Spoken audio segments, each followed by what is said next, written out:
Hey everyone. This season of The City is about strip clubs, so it won't be suitable for everyone, especially kids. This episode contains explicit language, including explicit conversations about sex. It's a typical summer night in Reno, Nevada, a glittering casino town tucked into the eastern edge of the Sierra Nevada mountains. 3 guys walk into a downtown strip club and take a seat near the front. The club is small and dark, but brightly colored lights splash across the stage, almost beckoning the next dancer to come on up. I was just looking to get out, Just got off work, so we're just chilling. They're a little hard to hear, but they tell the waitress that they just got off work at a sporting goods store across town. They want to blow off some steam. In Reno, strip clubs are just one of many options for a night of debauchery. There are big resort casinos and nightclubs, even legal brothels just outside city limits. Now, sex for money is not legal in this club or any of Reno's strip clubs. But the illusion of sex for money, well, that's definitely for sale here. 3 strippers join the 3 men, sliding into their laps. What's fun to do in here? In the back. We have like an orgy in the back. We have most fun in the back. What do you do in the back? One of the guys tells them that he just broke up with his girlfriend. His pals say that they're trying to cheer him up. But the real reason we're here is because my boy just had a nasty The dancer on his lap is a brunette dressed in red lingerie. On stage, she goes by the name Stephanie. For $20, she'll give him a lap dance. She'll dance topless, just for him, right there in the room. For $150, she'll give him a lap dance in one of the private rooms in the back of the club. But he doesn't seem interested in that. Instead, he says his goal is to, quote, get some action. Would that be included? Would that be included? In other words, would sex be included in that private room in the back? Even better, he wants to know, could we go to a hotel? Stephanie, the dancer in his lap, keeps telling him no. But she's trying to be polite about it, even seductive. She's not going to straight up tell the guy to get lost for asking her to get it on in the back. She makes way more money giving lap dances in the private room than she does at the tables up front. Stephanie tries to sell him on a private lap dance without agreeing to something that would get her fired. But he keeps pressing. Eventually he asks if he can lick her. Down there. What about licking down there? And Stephanie says, Maybe. Maybe? Yeah. Okay. Maybe if you get me wet enough. If I get you wet enough? But this guy does not work in a sporting goods store. And he didn't just break up with his girlfriend. He's an undercover cop. A cop sent in to crack down on vice. And even in Reno, a city famous for debauchery, if you're a dancer on the lap of an undercover cop and he asks you for sex and you say maybe, well, even that could get you in hot water. So how do we get here exactly? Well, there's a battle underway in Reno. One where undercover raids like this one have suddenly become a lot more common. The city's power brokers are cracking down on the vice they once tolerated, all while vying for control of some of Reno's most sought-after real estate. As powerful people fight to remake Reno in their image, the question is, how far are they willing to go? And who will have a place in that new city? At stake here is Reno's identity, and with it, the very future of the city itself. I'm Robin Amer, and from USA Today, this is The City, Season 2, Reno.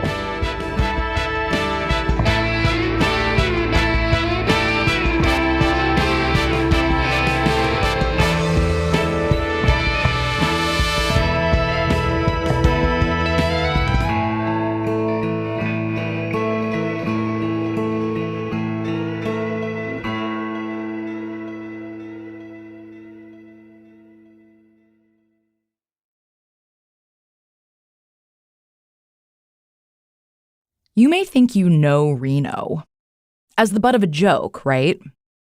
As the degenerate city from Reno 911, perhaps. The new season of Reno 911 is locked. Go time. And loaded. Drop down your weapon. You take your top off. Late-night comedians like Seth Meyers love to take swings at Reno. According to a new list, the least happy city in America is St. Petersburg, Florida, but that's only because Reno, Nevada finally killed itself. The Muppets even ragged on Reno. It was kind of heartbreaking for the people who live there. In the Muppets movie, Fozzie Bear tells Kermit the Frog that he's afraid of going back to his job as a washed-up entertainer doing gigs at a dumpy casino. I really don't want to go back to Reno. Despite the jokes, over the years, Reno has survived by embracing vice as a powerful economic engine. Adults would come to Reno to do what they couldn't do at home: get a quickie divorce, gamble, even pay for sex back in the days when prostitution was legal inside city limits. You might say that Reno was Vegas before Vegas was Vegas. But now, Reno is reinventing itself. And it's starting to become what a lot of folks are calling the new Reno. We are truly experiencing a Reno revival. National media outlets are talking about us, like the Wall Street Journal, Huffington Post, CBS This Morning. That's Reno Mayor Hillary Sheevey during a campaign debate last year. And she's right. A bunch of national media outlets have all run stories celebrating that revival and noting Reno's scenic landscape, or its trendy new bars, or its thriving art scene and its top-ranked research university. But it's not just the media that's been paying attention. Reno has recently caught the eye of Silicon Valley. We are truly rebranding this city, and companies like Tesla, Amazon, and Apple are all building and investing right here. And that's propelling the city into a period of epic change. City boosters in Reno are looking to cash in on this big tech gold rush. And it's sparked a battle here that may feel familiar to you. A battle that might be happening in your city. But this battle has a twist that is just so Reno. And it's pitting this stubborn and once revered strip club owner against a new regime of well-connected developers and political operatives and city leaders who've decided that the strip clubs are standing in the way, not just of progress, but of their ability to cash in on that progress. That's the story we're going to tell this season on The City. And our guide to that story is Anjanette Damon, an investigative reporter for the Reno Gazette-Journal. She's spent the last year and a half looking into the fight over Reno's strip clubs. And this season, she'll take us inside those strip clubs and inside Tesla, a company driving the change at the root of this fight.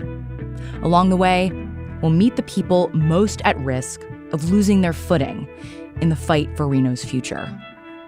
Here's Anjanette.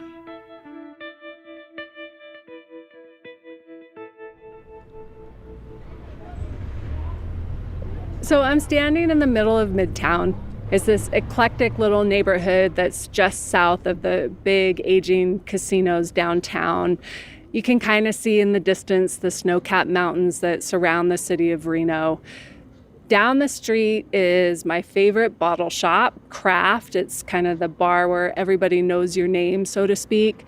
Across the street is Two Chicks. It's a great breakfast joint that started out as a food truck. I grew up in this city. I built a career as an investigative journalist. And to a certain extent, the geography of this city is marked by the stories I've told over the years. So north of here is the county jail, where I uncovered a string of deaths that the sheriff at the time was trying to keep quiet. And just north of that is a traffic signal. And that traffic signal was installed after a series of stories I did documenting the deaths of pedestrian after pedestrian who were killed in that intersection. But in 20 years of reporting, one place I had not been was inside a Reno strip club. Reno has a bunch of strip clubs, but the biggest and most famous is the Wild Orchid. It sits in an old hotel casino in between downtown and midtown. The front part of the building, where the casino was, is now the strip club. It's big and windowless with a white stucco facade. The hotel is still there too, 6 stories of varying shades of tan. It's now mostly housing for low-income residents, but still rents out nightly rooms when the rest of the city's hotels fill up. The whole thing is surrounded by a sea of cracked asphalt. This place is gaudy and decaying, and it sits on one of the most sought-after corners in the city.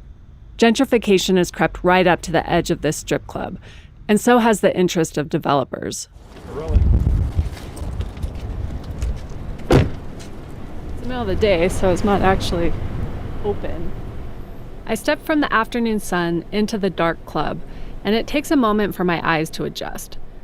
The proprietor of the Wild Orchid is a guy named Kamy Keshmiri. Kamy and his family own 3 of the 4 strip clubs in downtown Reno: the Wild Orchid, Fantasy Girls, and the Spice House, the club visited by the undercover cops at the top of the episode. You could call Kamy Reno's strip club kingpin. Kamy isn't here yet, but his lawyer, Mark Thierman, is. Kamy should be here in a minute. Okay, good. You want a half a sandwich? I only had half. Oh, no, thank you.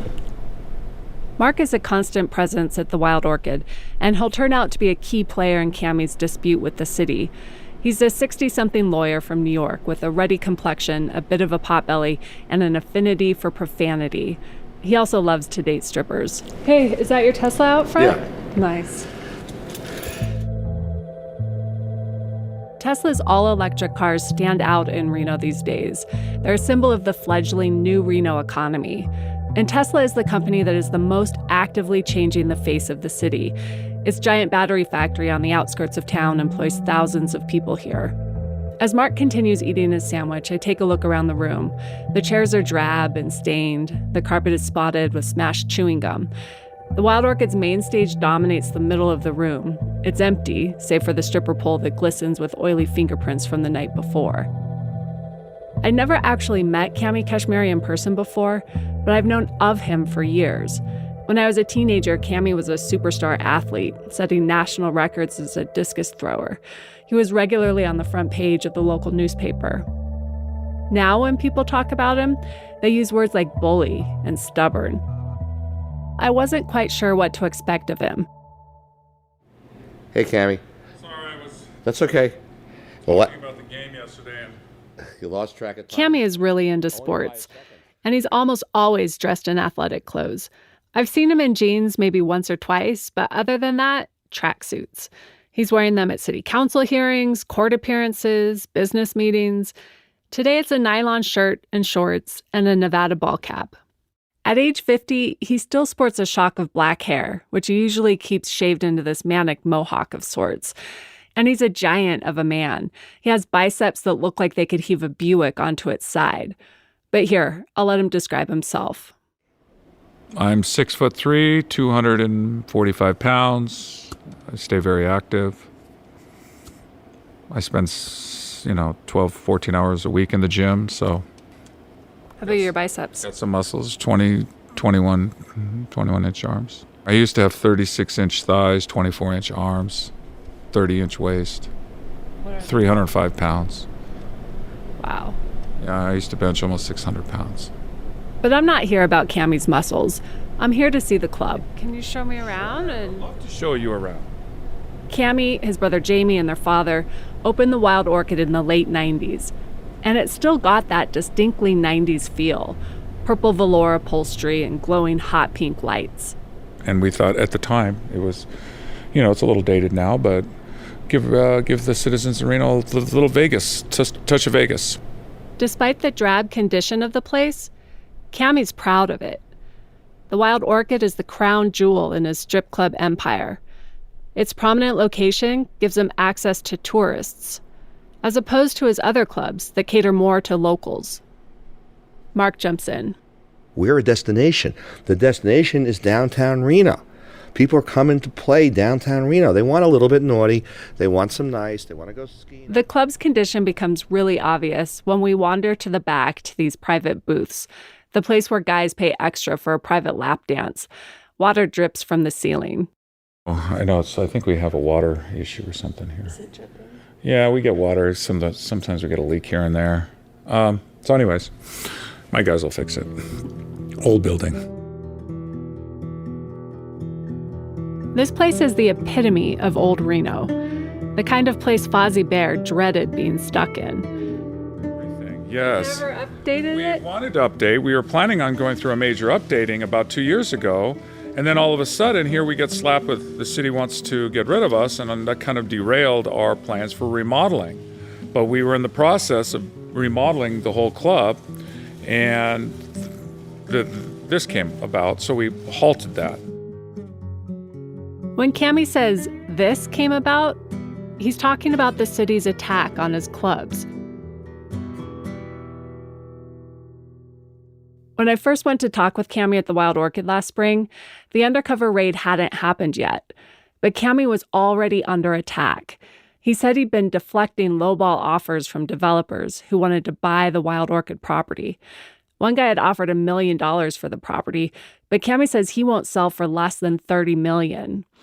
He was also fending off rumors that his clubs are dens of sex trafficking and drugs.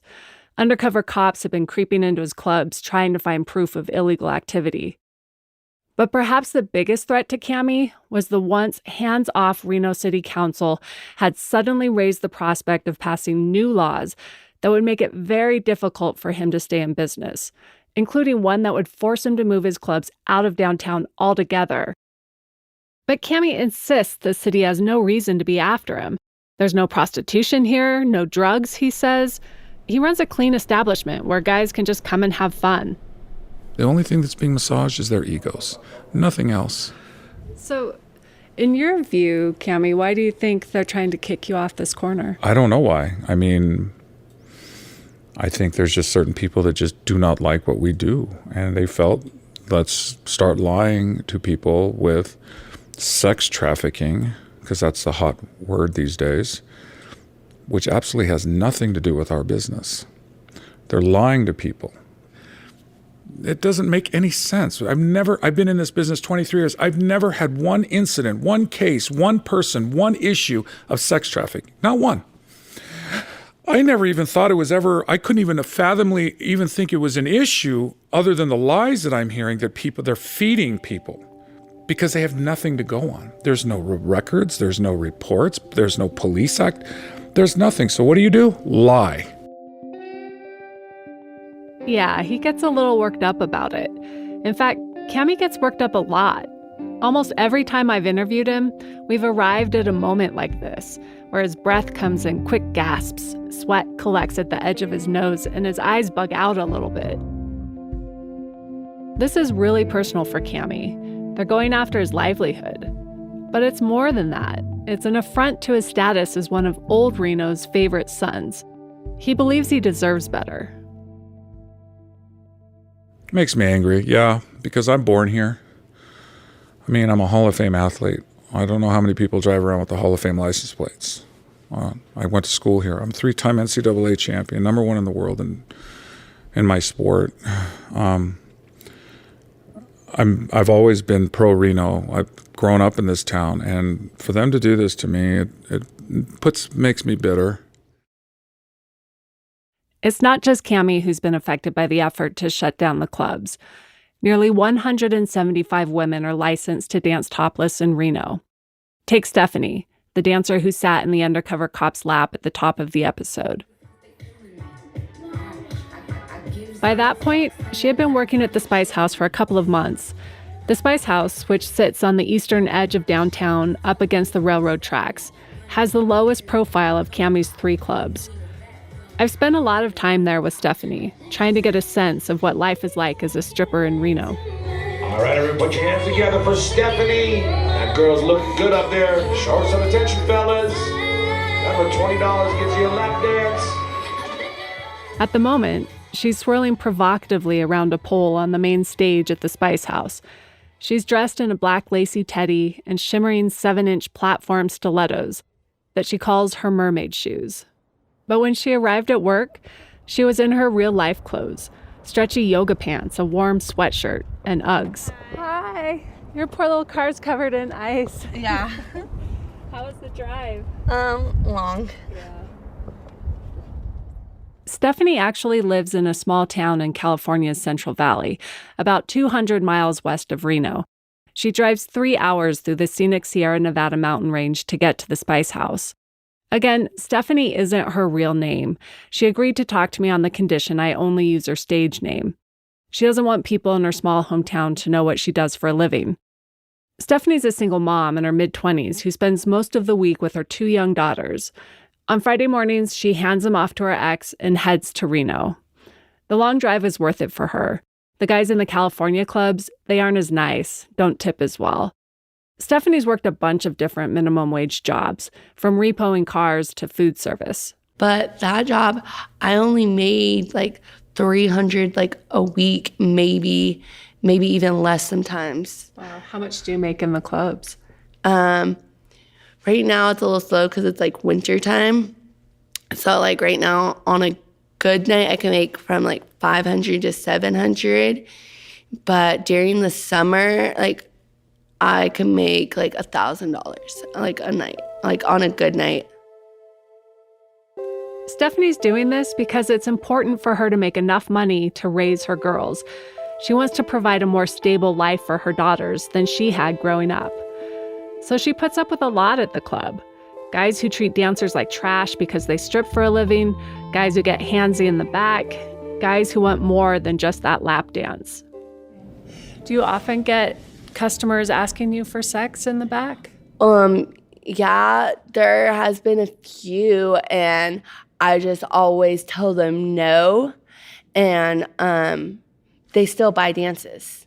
So, and you know, if anything were to happen, I walk out. Like, I've had guys give me condoms before, and I tell them I can't do that. Like, I'm sorry. And, you know, they beg you, but first of all, I'm not going to do that, you know. Second of all, I'm not trying to lose my job. Like, that's my job. Like, there's nothing more important than my job because it's how I take care of my kids. Stephanie's job, her very livelihood, is at risk. If the clubs shut down, her job goes with them. One afternoon, when I'm with her in the dancers' locker room upstairs at the Spice House, she expresses that indignation. Just trying to shut us down for no reason. I think it's like ridiculous. Like, I just don't understand it. But I don't understand it either. The city is clearly trying to shut down the clubs, but for what reason? Is stripping suddenly too unseemly for a city that made its name monetizing vice? Is this just a matter of a big, gaudy strip club on a high-profile corner reminding some people of the Reno they'd rather not be? Is it about getting a stubborn landowner out of the picture so developers can swoop in? That's exactly what I'm trying to figure out. Up next, as Anjanette looks for answers, she learns about what happened before the cops tried busting Kamy's clubs, when local power brokers assembled behind the scenes to deal with the Wild Orchid. That's after the break.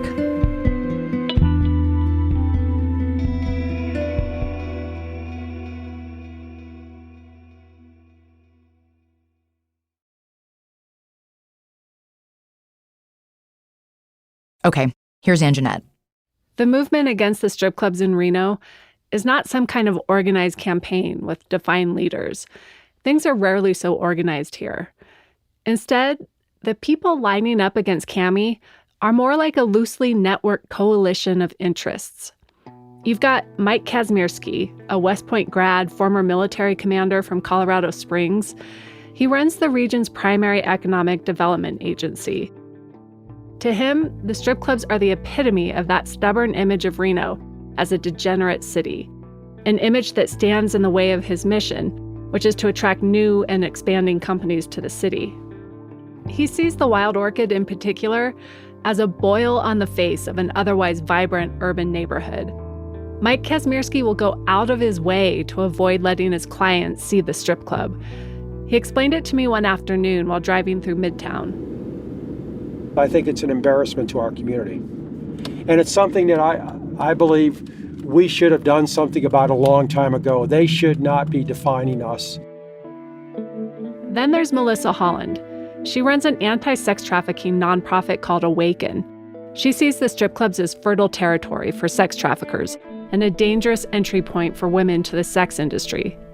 She's actually kind of a crusader against the sex trade, both legal and illegal. There's no gray area for her. They all look the same. It's all these violent acts against women. It's all power differentials. It's all exploitive. It's all privileged men getting to do whatever they want to women because they have money. And then there's developer Par Tolles. Par isn't anti-strip club per se, not in the way that Mike Keshmiri and Melissa Holland are, though he is married to a Nevada assemblywoman who's very active with Awaken. Par has more of a dollars and cents interest in seeing the Wild Orchid ousted. He and his business partner have bought up a bundle of properties in Midtown. Two of their largest Midtown developments sit within a block of the club. When Par looks at the Wild Orchid, he sees opportunity. They have a gold mine there. We've all tried to buy it. We've all made offers. And they could redevelop that into a really, really interesting boutique hotel. They can apartment. It doesn't have to be what it is. And I don't know the owners. I know them by reputation, and they've kind of put a middle finger to the city and to the city council, and they're going to fight it to the end. When this loose coalition of folks, Par and Mike and Melissa, need something done, they all turn to one woman, Abby Whitaker.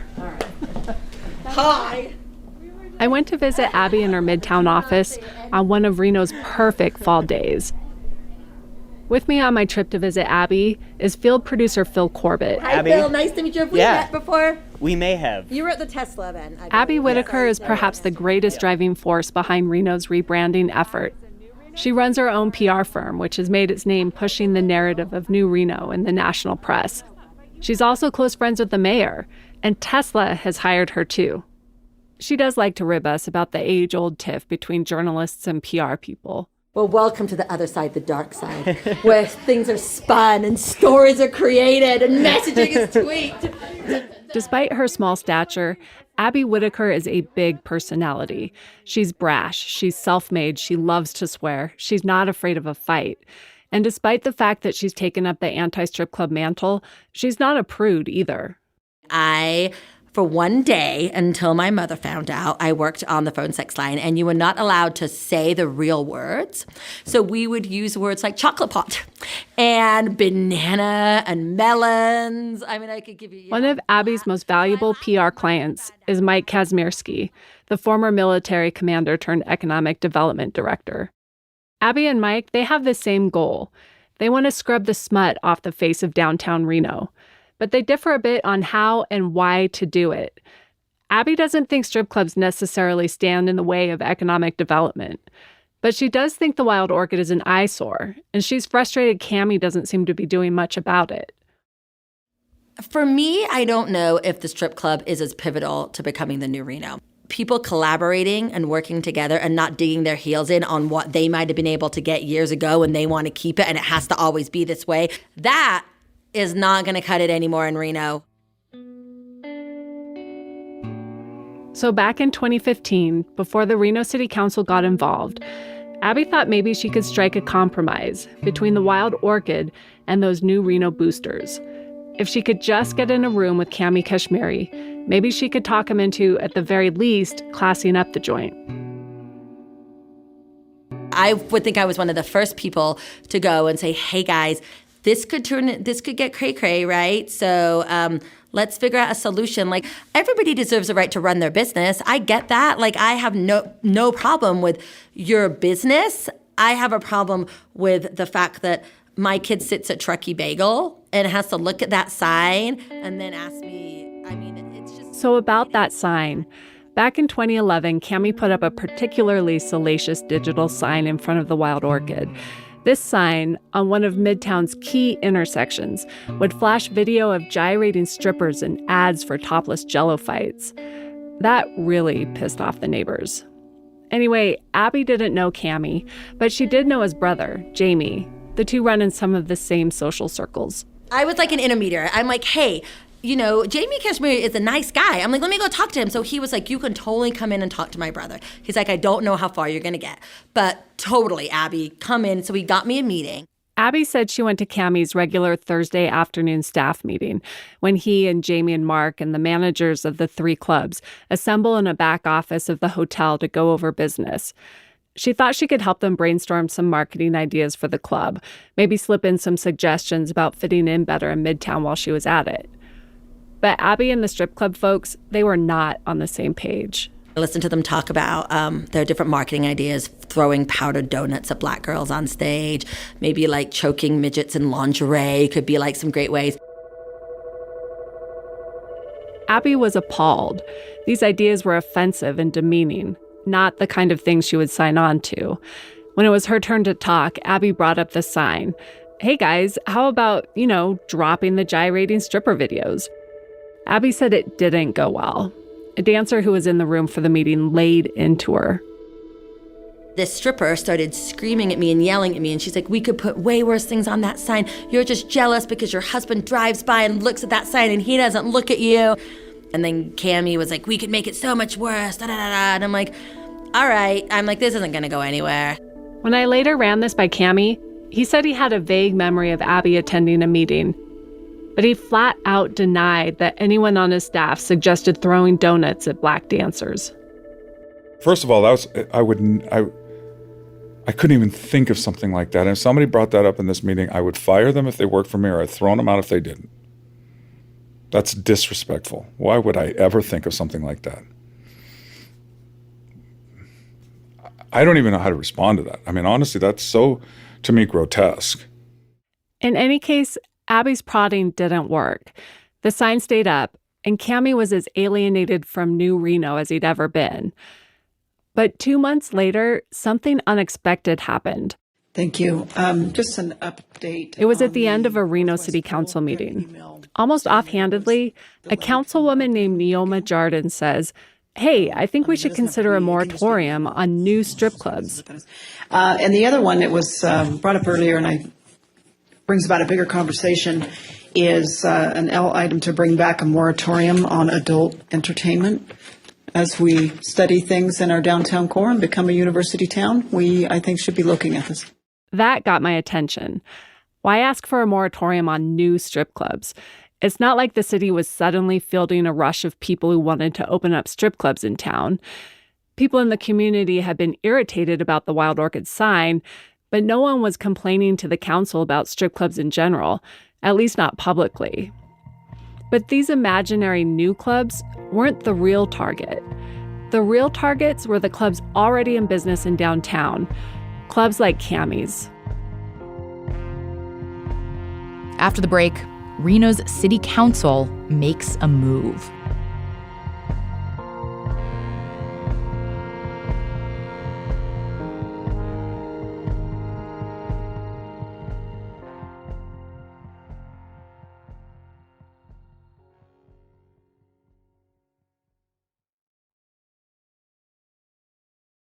Let's go back to Anjanette.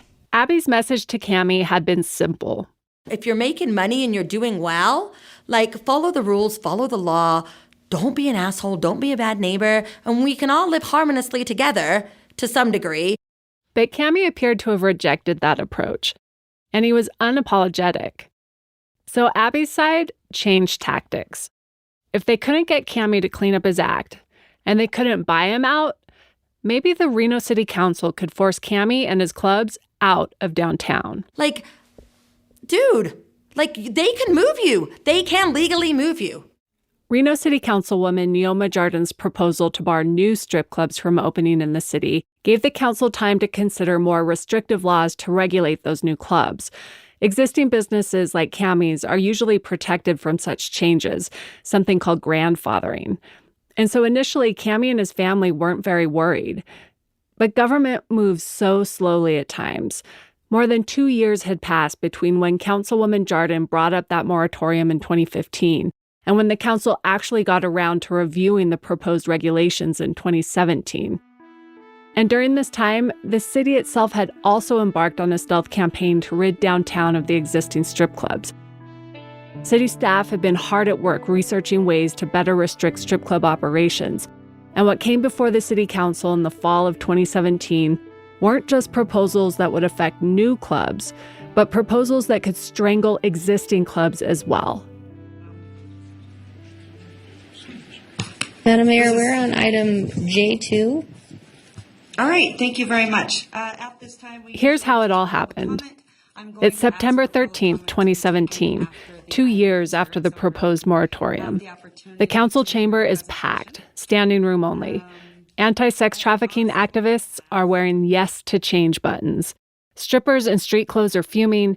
Kamy is pacing. Mark Thierman is bouncing on his heels, waiting for his turn to speak. The mayor and 6 council members sit on a curved dais in front of the room.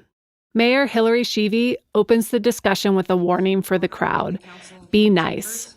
Really important to respect one another. This is very important, so I don't want to hear you yelling, cheering, clapping. I want you to be respectful on both sides, because I know that this is going to be a topic that a lot of people are very passionate about. Sheevy knows tensions are high because the council is set to vote on 3 big changes that go so much further than just barring new clubs from opening in the city. If they pass, it could completely change the strip club business in Reno. Here's what they're considering. First, should existing strip clubs be forced to take down their digital signs? This was clearly aimed at Kamy's Wild Orchid sign. Second, should existing strip clubs be forced to stop serving alcohol? This could effectively kill the clubs. They make most of their money on booze. Third, and this one's a doozy, should downtown strip clubs be forced to close their doors and move to industrial areas of town? That last one was the biggest surprise to me. In all of the meetings I had sat through, not one council member said, hey, maybe we should get rid of the clubs we already have. In fact, at a prior meeting, the council rejected a suggestion to force the clubs to move. And here's the thing, it's not easy for a government to shut down a private business. And strip clubs, they enjoy special protection by the First Amendment. But the Reno City Attorney's Office had found a legal loophole. It's called the secondary effects doctrine, and it's basically a court ruling that says government can regulate businesses like strip clubs due to their impact on surrounding neighborhoods. The courts, they've generally held that clubs are associated with prostitution, drug trafficking, lowered property values, blight. In the meeting, Deputy City Attorney Chandni Sendal explains the secondary effects doctrine to the council like this. The Supreme Court has said that cities have the right, local governments have an undeniably important interest in combating, these negative secondary effects. And so they've found, case law has found time and time again since about the late 70s that done right, governments can restrict and regulate adult businesses. But if Reno's clubs are producing specific secondary effects, prostitution, drug trafficking, lower property values, city staff has very little to say. Despite 2 years to prepare for this meeting, they offer no police data, no property assessment data, no code enforcement data. And that's when Councilwoman Jenny Breckus drops a bombshell. Tell me this, when I did one of my briefings with you all, you had informed me that staff had commissioned a private investigator to go into all of the licensee holders and observe activities there. Did you catch that? The city attorney had hired a private investigator to spy on the clubs. Even Reno City Council members didn't know about it until just days before this meeting. Is that in the 522-page attachment, that report? Because I didn't get a copy of it. I've just been informed about it. The city attorney's office was not expecting the council to talk about this report in public. They wanted the report to stay secret. So Deputy City Attorney Chandni Sendal gets really nervous when the councilwoman brings it up without warning. That was commissioned under an attorney-client privilege basis based on investigative and anticipation of litigation. But Councilwoman Breckus keeps pressing. She wants this report out in the open and part of the public debate. But that document, since I have acknowledged the existence of it, and I haven't read it, I'm just acknowledging the existence of it that I've been informed about. Is that a land use report, crime impact report, expert reports, or anecdotal data? Chandani Sendal again says she can't talk about the report because it's supposed to be confidential. At this point, her boss, City Attorney Carl Hall, finally stands up to address the council.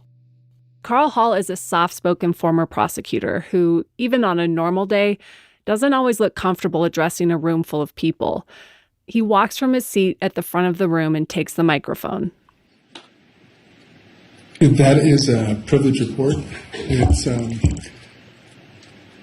attorney work product, and so that is not part of the public record.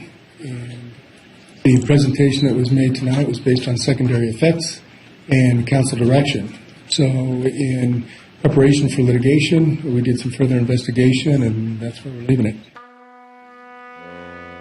Carl Hall is saying he hired the private investigator to prepare the city for a lawsuit.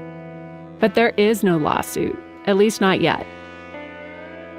So this meeting takes hours to get through. Kamy and his posse of friends, they're not even sitting in council chambers anymore. They weren't even in the room when the private investigator bombshell was dropped. They've taken up some tables in the lobby, and every once in a while they send in an emissary to argue a point before council. But they don't think it's going very well for them. And in the end, it doesn't go well for them. At all. Okay. So all those in favor say aye. Aye. All those opposed? No. All right. Motion carries. The council votes 5-2 to give city staff the go-ahead to draft all 3 of those ordinances that were up for consideration. The one to get rid of the digital sign, the one to end alcohol in strip clubs, and in a final blow to Kamy, the one to force the clubs to move out of downtown and into industrial areas within 5 years. As someone who has sat through a lot of city council meetings, believe me when I say this one was extraordinary. I haven't seen anything like it in 2 decades of government reporting. I don't remember ever seeing the city council so blatantly going after a specific private business. And I certainly don't remember ever seeing the council base a decision like this on a secret report by a private investigator. In essence, what happened here is the Reno city attorney went to the city council and asked them to make a momentous decision on whether businesses that had been in their locations for decades should be forced to shut their doors and move to a new neighborhood, all on the basis of a secret report generated not by the city police department or a city analyst, a report compiled by a private investigator. Reno City Attorney Carl Hall, he didn't want the public to see this report. He didn't even want the public to know he had hired a private investigator to begin with. Before the city council meeting even ended, I knew what I had to do. I had to get my hands on that report. And Kamy had plans of his own. I handle things in a different way. I just be patient. There'll be a time when I get my revenge. I'll just wait. What do you mean by that? Like what kind of revenge? I don't know. I'm bitter. I feel like this is wrong. I've done nothing wrong. I'm being persecuted, and the worst thing to do is get angry and do something stupid. I just wait.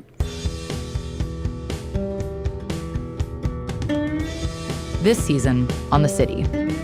I appreciate old Reno, but I also am going to fight tooth and nail for this town to move into the future. This has been a home for my granddaughter since elementary school. We don't want that taken from us. Please don't take that from us. I don't understand how I could be in this situation. Like, why me? They want to make me look like the bad guy. Who's the bad guy? They're fucking liars. They're liars. You really think that they were here to bug your phones? Shock them. They want to see what war is, we'll show what war is. 911, what's the address of your emergency? Tesla Gigafactory at 1 Electric Avenue.